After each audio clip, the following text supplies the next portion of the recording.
Weight cuts, eh? Yeah, we know that generally it's a terrible idea to starve and dehydrate yourself the day before a fist fight. Unfortunately, that hasn't stopped fighters from doing it or the culture of the sport from changing. Being able to have a size advantage over your opponent at the cost of your own health, sanity, and comfort is something most, if not all, MMA fighters are prepared to go through, or in some cases, due to the extreme weight cuts done by the other fighters in their division, well, they don't really have a choice. But there's more than one way to push your body to the brink of death in order to make a weight class limit. Basic weight cutting involves a water load and then sweating all the fluids out of your system. Several fighters, however, have tried some pretty strange tactics over the years in order to try and make weight, some a bit more crazy than others, but I've picked out some of the more unbelievable stories, and here they are. I'm Bailey from MMA On Point, and UFC 272 is here, so come and join the fun with BetOnline, the official partners to MMA On Point, on an absolute streak picking winners on fight night. Yeah, me too. So come and join us over at betonline.ag using the exclusive code ONPOINT. You get a 50% sign-up bonus, good for up to $1,000. More on that later, but for now, here are the 10 strangest weight cutting tactics in MMA.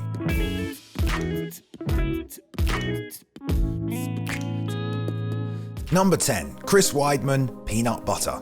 The former champion Weidman definitely embraces that do-or-die attitude in MMA. No matter the adversity or how much he has to grind, you can wholeheartedly believe Chris will put in the work. Yeah, and that was never more apparent than when he agreed to fight Damian Maia on 10 days' notice, which involved a small weight cut of 32 pounds. Yeah, now the decision to do this is strange enough, but you gotta ask yourself the question, what tactics do you use to lose that weight? Well, Weidman in his camp started out on chicken and vegetables as his food source during the cut, but after the weight wasn't coming off how they wanted, they switched Chris to a diet of a scoop of peanut butter for the entire day. A couple of days where I'm eating like a spoonful of peanut butter here and there just to keep myself going. And it was rough, and I'm just happy that the opportunity paid off.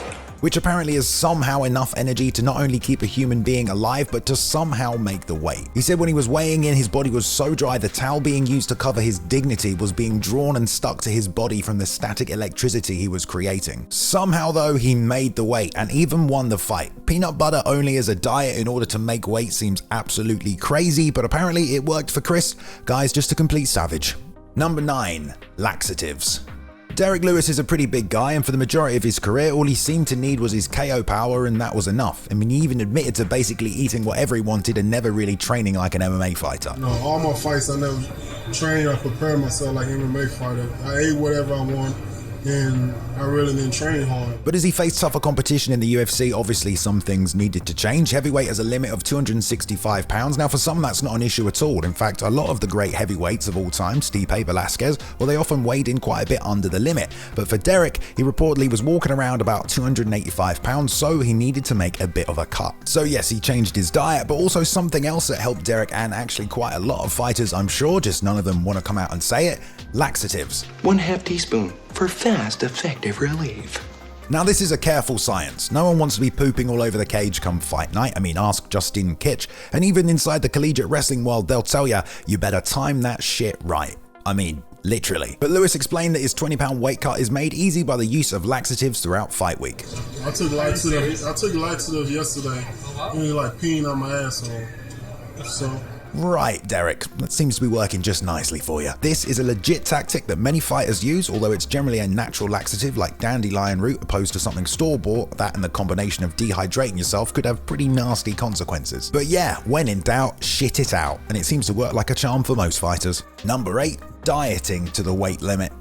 A lot of the early days of MMA were about discovery and experimentation, how to train, how to fight, how to diet and compete as a proper athlete. Weight cutting already existed as a major part of collegiate wrestling, so once weight classes were established in the UFC, obviously this became part of the sport. The thing is, everyone in America kinda already knew how to do it. They knew about salt baths and ways to water load the body. In the rest of the world, we weren't as lucky. Take Mike Bisping, for example. By and far the UK's biggest talent in the UFC for a number of years, and he first competed at 205 pounds. But after a few years, he realized that walking around at the weight he fights at wasn't exactly giving him an advantage. That and he ate a whole Burger King meal the day before weigh-ins, realized it didn't make any difference, and figured there was probably a little wriggle room to change weight classes. Also, the first loss of his career came against Rashad Evans, who had been sweating out with his team in the sauna the day before the fight while he was in a Chinese restaurant happily eating his chow mein. Only problem is, well, no one in the UK really knew what they were doing. It's not like we have a collegiate wrestling program, so Mike did the only thing he could think of, start to diet and lose those pounds. In fact, he dieted all the way down to 100 185 pounds. At UFC 83 before his middleweight debut, he bumped into Eddie Bravo in the elevator, who told him he could probably cut to 170 given how much he weighed before the process had even started. Eventually Mike figured out his own system, but dieting all the way down to your weight class is a pretty strange way to cut weight. I mean, heck, it's probably the safest way,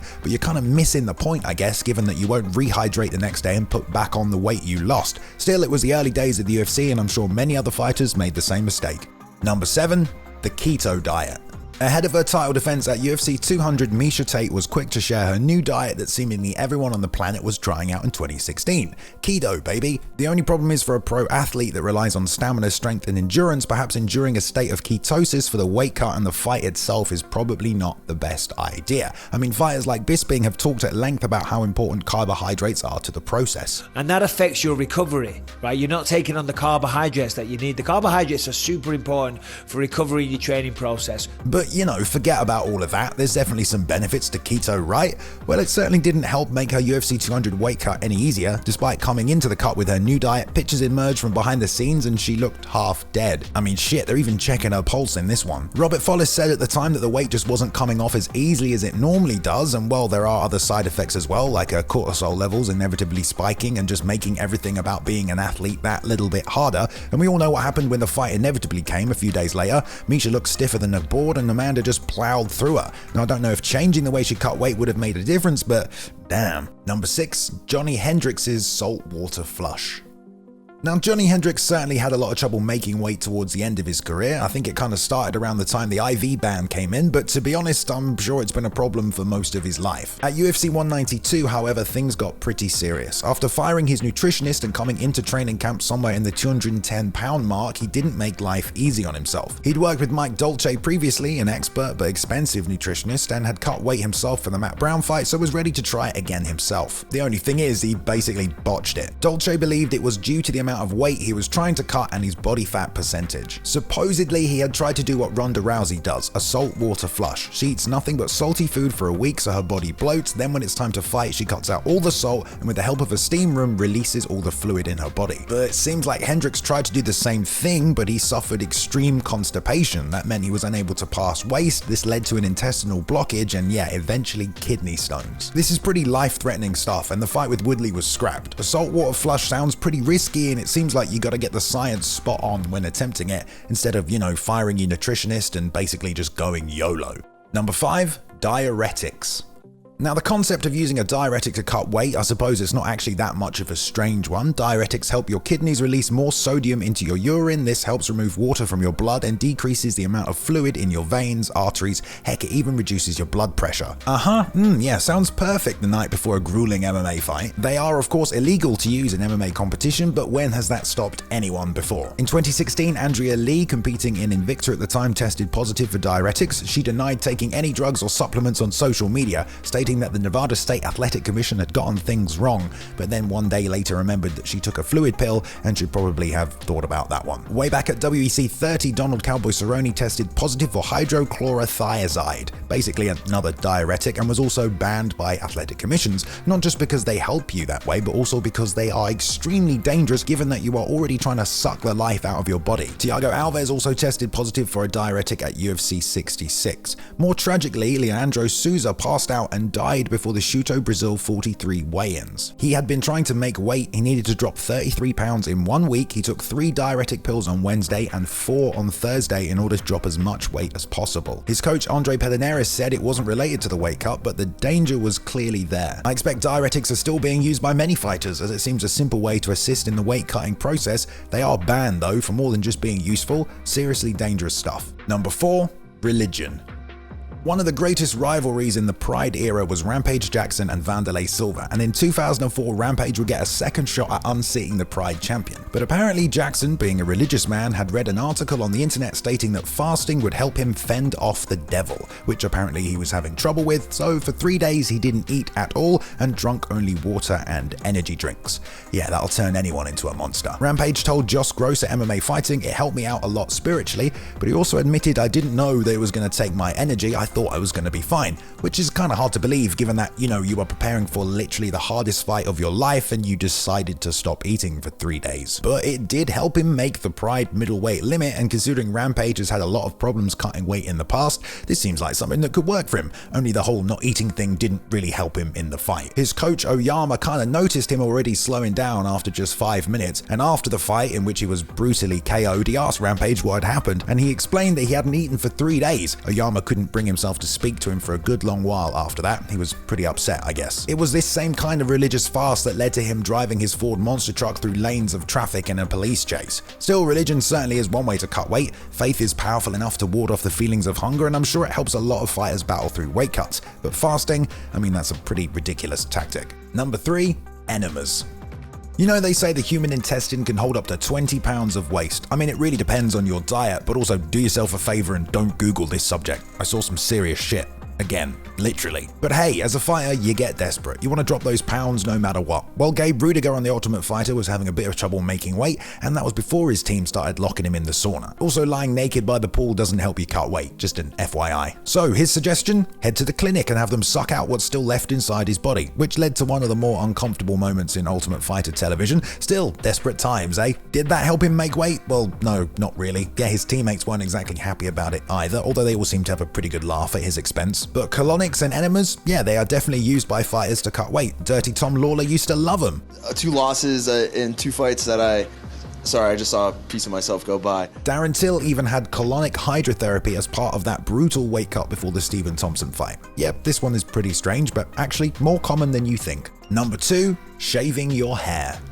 How much does human hair weigh? Well, apparently enough to make weight. There have been plenty of fighters who, given that they didn't want to hand their opponent a large percentage of their pay, decided to sacrifice their good looks in order to hit a weight limit. Dan Argueta weighed in at 138 at LFA 116, headed to the back room, grabbed a pair of clippers and shaved his own head. He made weight no problem after that and went on to win his fight via first round armbar. Good for you, Dan. Samantha Diaz made her debut at Invicta 20. She tried twice but unfortunately couldn't make the 115 weight limit, so nothing left to do.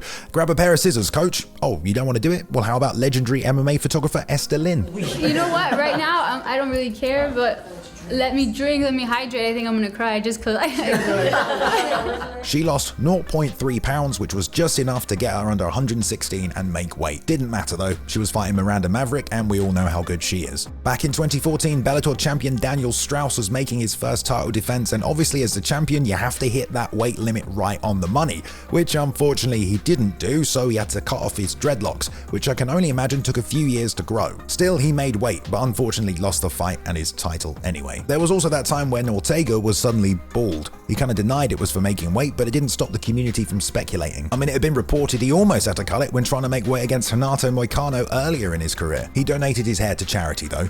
Johnny Hendricks almost had to shave his beard at one point. It's a sneaky tactic, but one that clearly works. Shave that head and get every pound advantage you can, I say. Number 1, giving blood. Some of you will remember Cody McKenzie in the UFC. He was on The Ultimate Fighter and had a few fights in the promotion afterwards. He was actually a pretty interesting prospect as well, because by the time he'd made it to the UFC, he was 11-0 with 10 of those wins coming by guillotine. Yeah, the man loved it, even at his own modified version called the McKenzatine. I could talk all day about his technique, all those shorts he wore that one time, but this is about weight cutting. Now, Cody's always been a guy that does things his own way, training methods, heck, even his fight style, but when he had to cut weight for the Battlegrounds 8-man MMA tournament, he took things to a new extreme. Instead of your standard weight cut, Cody decided to have a pint of blood removed from his system in order to make the weight limit. Yeah, I know, pretty crazy. Now, apparently it takes up to 6 weeks for your body to replace the red blood cells lost by this process, and no, you can't just re-inject it back into your body after weighing in. That would be blood doping. And no, I wish I could have put it back in.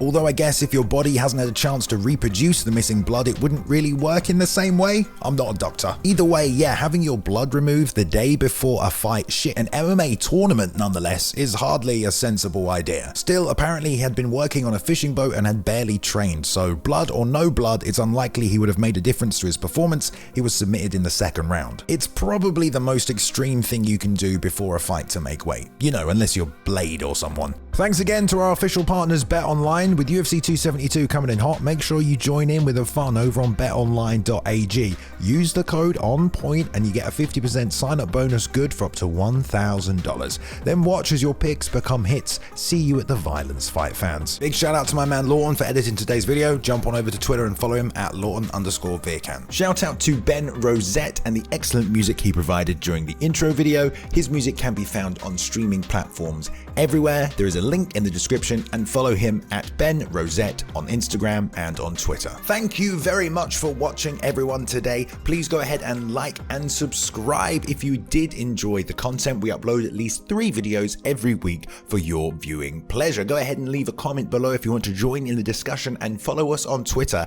at MMA on Point and myself at Balian_plays. You can now jump in and join the community Discord as well if you want to continue the discussion further, and I hope you've enjoyed yourselves. I'll see you in the next one.